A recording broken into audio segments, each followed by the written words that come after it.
I'm pregnant and my husband is a doctor. He insists that he delivers our baby. I said no, that's weird. He won't listen. I, 35F, am 7 months pregnant. I am married to a family medicine doctor, 35M, and we've been together 10 years. Throw away because my SIL follows me and reports everything to my husband. I'm reaching out to all of you to ask your advice on a fight my husband and I are having on our birth plan. My husband really wants to deliver the baby, which I can kind of understand. It's not uncommon for doctors to deliver their own kid. There is still an OBGYN there monitoring everything, and the doctor father steps in at the last minute as mom is crowning to just catch the baby. My husband has, I guess, always dreamed of being the one to pull the baby out, while I pictured it very differently.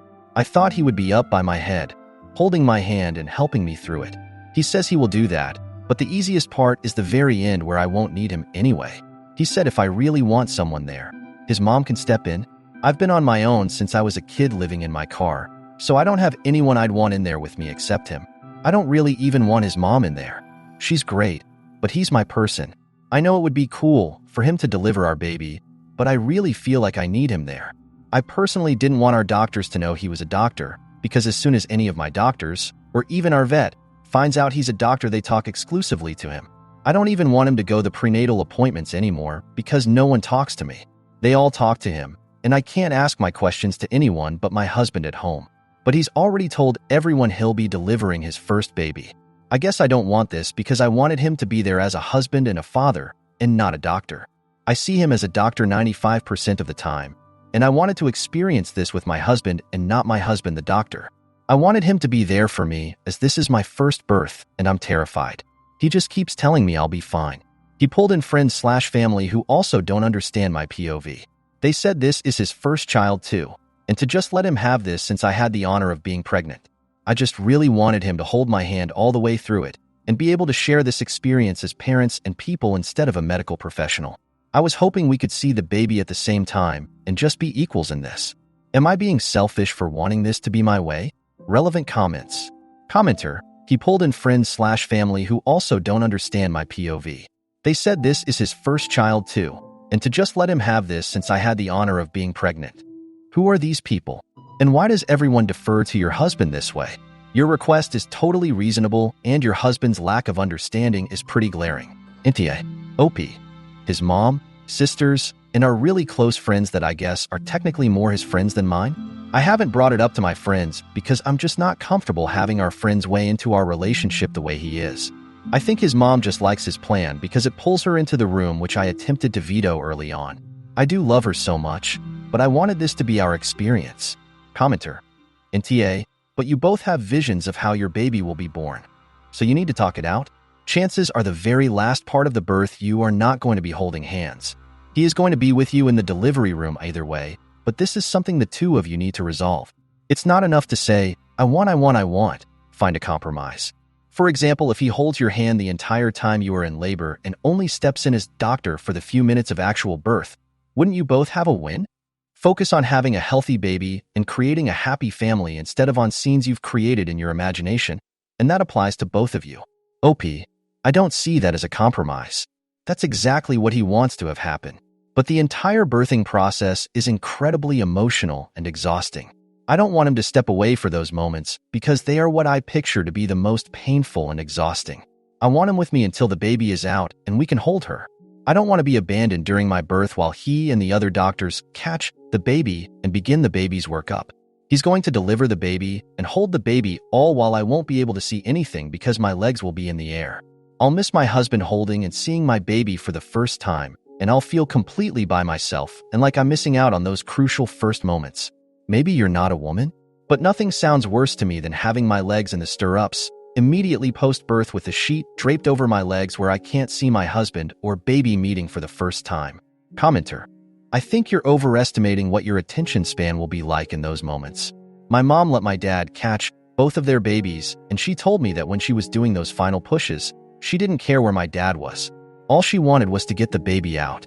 She also said it meant a lot to see the joy on my dad's face, and having him hand her the baby instead of some random doctor or nurse made the bonding process more special. I'm not telling you this to change your mind. I'm just giving you an idea of what that moment could be like. OP, I just don't see it playing out that way. If he is there to catch the baby, He's going to want to start doing some of the exams, and we're already having so much trouble getting the doctors to talk to me and keep me informed. It just feels like another link I'll lose to the situation to actually be kept up to date and prioritized in the moment. I know that sounds really silly, but I've been sitting in my ultrasound appointments and prenatal appointments, and they are focused on the belly, but not on me. Pretty much everyone talks exclusively to my husband. It's been a huge challenge to feel like I'm a part of it, and not just coincidentally carrying the baby.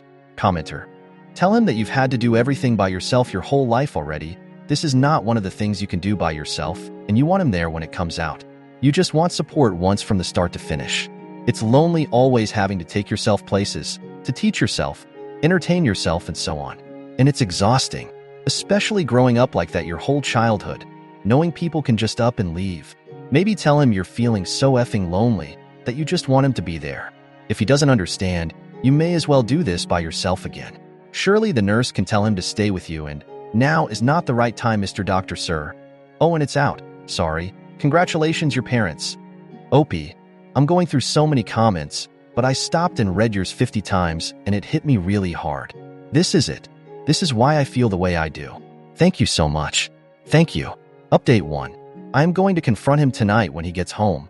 He's already going to be upset because we both have restrictions on how much time we spend on social media sites, and I have significantly surpassed that today and yesterday, which he'll know as soon as he reviews the router logs. I'm hopeful I can catch him before that makes him too upset. I did reach out to some of our mutual friends just to see what he has told them for why this is so important to him, only to learn he never discussed this with them. I think he made up what he has been saying they said. They were really shocked to learn we've been having this disagreement, and were actually quite supportive of an expectant mother controlling her birth plan. I'm quite nervous about his reaction to this as well, and I'd like to get ahead of this. Wish me luck and cross your fingers for me. Update 2. Hello all. I first want to say thank you. Thank you every single one of you who took the time to reply, send messages, check up on me, send me messages, and share your stories. I've read so much more than I'll ever be able to respond to. Thank you. Those who took the time to share resources and volunteer your own time. You are angels in the flesh. Thank you. I'm so incredibly touched by this overwhelming outpour of love and support. Also, thank you to even the people who told me I was selfish or crazy or any other derogative you chose to use.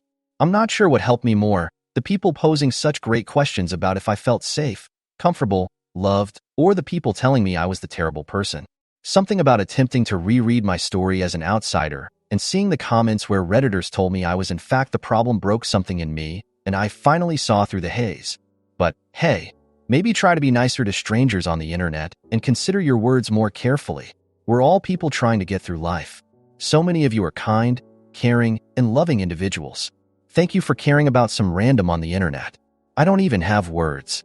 I can't say a whole lot about these last few days. So much has happened that I will be processing for years to come. All I can say is I am safe, and I am free. Read into that as you will. My next steps are leaving this chapter of my life behind. I'm moving out of this city, and I'm going to try starting again somewhere new. Somewhere beautiful where every time I look outside, it's hard to believe it's real life.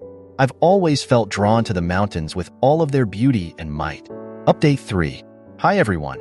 I'm overwhelmed by the response from my last update. Your support means more to me than you could ever know.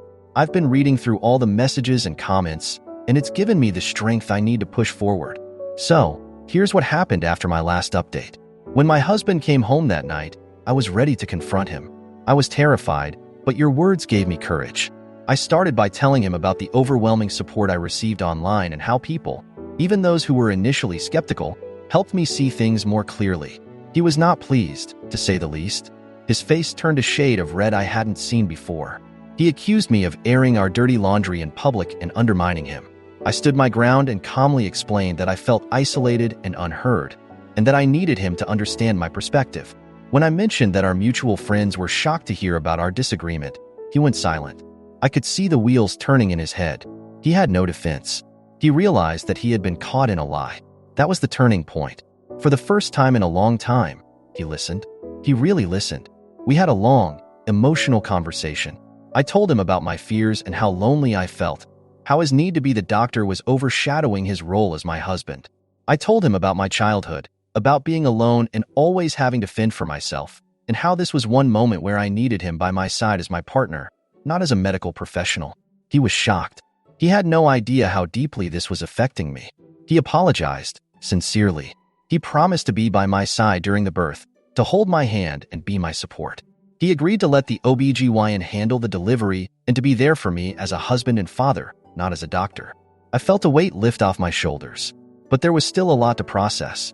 We decided to see a therapist to work through our issues and to help him understand my perspective better. It was a huge step for us, and I felt hopeful for the first time in a long while. Fast forward a couple of months, and our beautiful baby girl was born. My husband kept his promise. He was there, holding my hand, encouraging me through every painful contraction, every push. The moment our daughter was born, we both cried tears of joy. It was everything I had hoped for.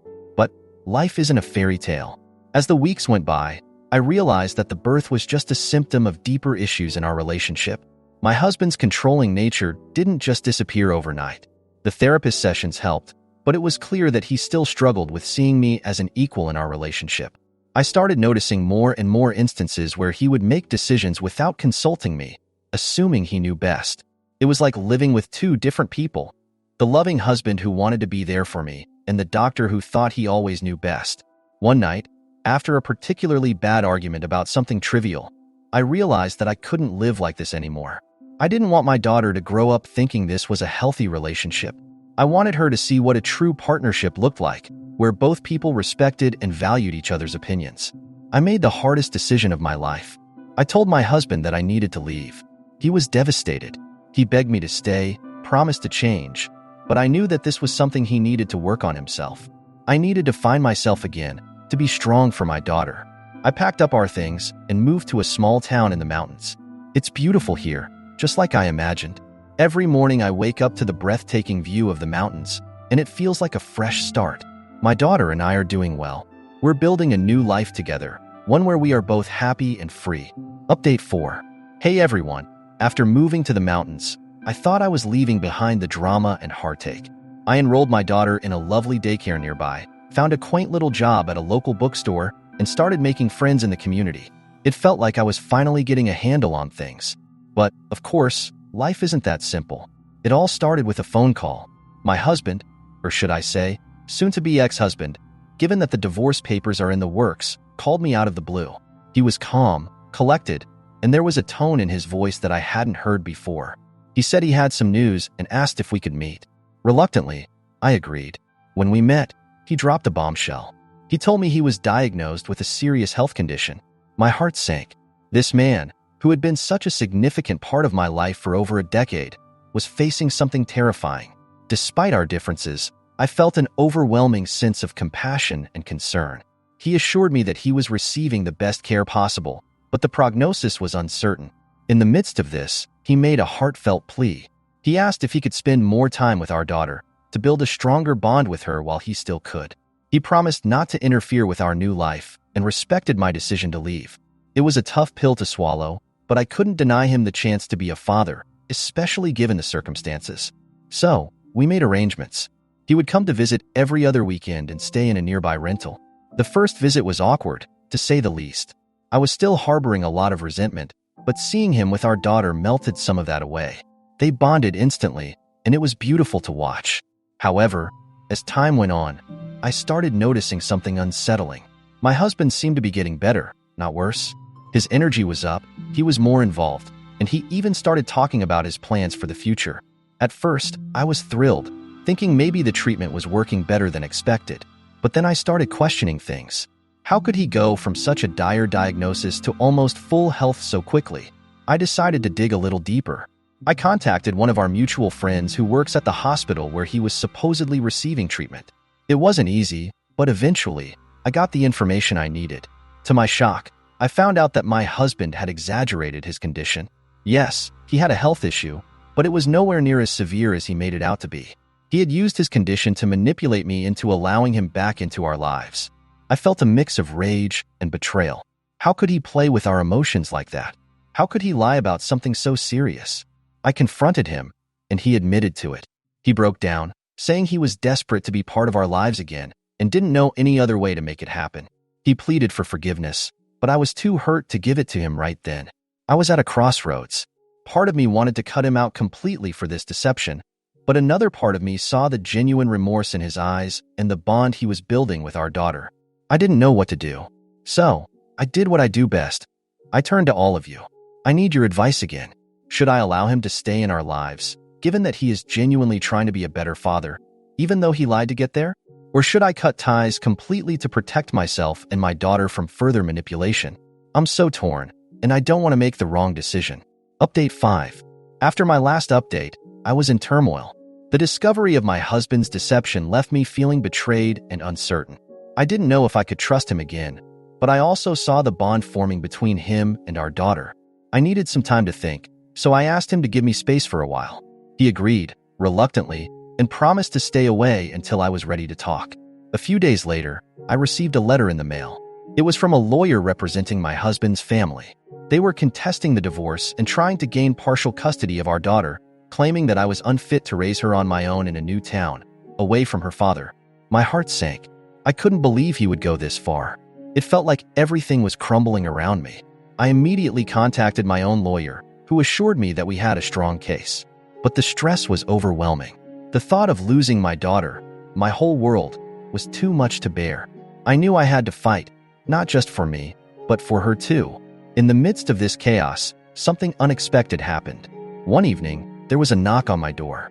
It was my husband's mother, my former mother-in-law. She looked distraught. She told me she needed to talk, and I reluctantly let her in. What she revealed left me speechless. She had no idea about the legal actions her son had taken. When she found out, she was furious. She told me that she had always supported my decision to leave and start fresh, and she was appalled by her son's behavior. She said that she wanted to help me fight this battle, to ensure that my daughter stayed with me. We spent hours talking. She apologized for everything and assured me that she would do whatever it took to make things right. Her support was a beacon of hope in a very dark time. With her help, we gathered evidence, testimonies, and anything else we could find to strengthen my case. The court date arrived, and it was one of the most nerve-wracking days of my life. My husband tried to portray himself as the perfect father who only wanted what was best for our daughter. But with the help of my lawyer, and surprisingly, my mother-in-law, we were able to reveal the truth about his manipulations and the lies he had told. When my mother-in-law took the stand and spoke in my defense, it was a turning point. Her heartfelt testimony about my character and my abilities as a mother swayed the court in my favor. The judge ruled in my favor, granting me full custody and severely limiting my husband's visitation rights until he could prove he was fit to be a part of our daughter's life without deception. As we left the courtroom, my husband approached me. He looked defeated, broken. He apologized, genuinely this time, and promised to work on himself. He admitted he had let his desperation get the better of him and vowed to become a better person for our daughter's sake. I told him that while I appreciated his words, actions would speak louder. Only time would tell if he could truly change. With the court battle behind me, I felt a sense of relief but also exhaustion. The fight had taken its toll, but it had also shown me how strong I could be. I moved forward with my life, focusing on my daughter and building a stable, loving environment for her.